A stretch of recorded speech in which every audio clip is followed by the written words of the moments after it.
আসসালামু আলাইকুম, নিশাস কুকিং স্টোরিজে আপনাদের সবাইকে স্বাগত। আজকে আমরা বানিয়েছি পুঁইশাক ও কুমড়োর ঘন্ট, যেটা খেতে খুবই অসাধারণ এবং খুব কম সময়ে বানিয়ে নিতে পারবেন অতিরিক্ত ঝামেলা ছাড়াই। এখানে আমরা পুঁইশাক ও কুমড়ো ভালোভাবে কেটে ধুয়ে নিয়েছি। এখন একটা কড়াই আমরা কুমড়ো ও পুঁইশাক দিয়ে দেবো।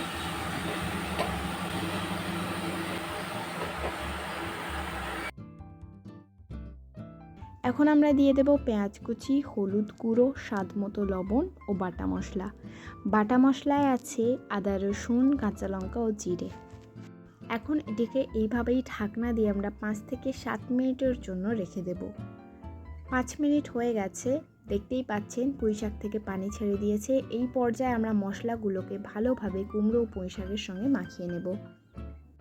ভালোভাবে মাখানো হয়ে গেলে এটিকে আমরা আবারও ঢাকনা দিয়ে 5 থেকে 7 মিনিটের জন্য রেখে দেব। তাহলে কিছুটা মাখো মাখো হয়ে আসবে, ঠিক এমন। এই পর্যায়ে আমরা একটু পানি অ্যাড করেছিলাম। তো আবারও ঢাকনা দিয়ে 5 থেকে 7 মিনিট রাখার পর ভালোভাবে নেড়ে চেড়ে এটাকে আমরা নামিয়ে নেব।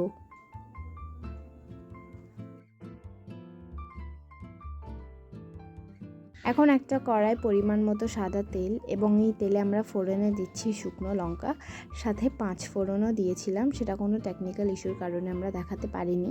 এখন এটিকে ভালোভাবে নেড়ে চেড়ে এতে আমরা যে ঘন্টটা বানিয়ে রেখেছিলাম সেটা ঢেলে দেব। এখন এটিকে 20 থেকে 15 সেকেন্ডের জন্য একটু নেড়ে নেব, যাতে 5 ফোড়ন শুকনো লঙ্কার ফ্লেভারটা আসে। ব্যাস রেডি আমাদের কুমড়ো পুঁইশাকের ঘন্ট। আশা করি আমাদের রেসিপিটা আপনাদের ভালো লেগেছে। ভালো লেগে থাকলে আমাদের ভিডিওটিকে একটি লাইক ও আমাদের চ্যানেলকে সাবস্ক্রাইব করে আমাদের পাশে থাকবেন। দেখা হচ্ছে পরের ভিডিওতে।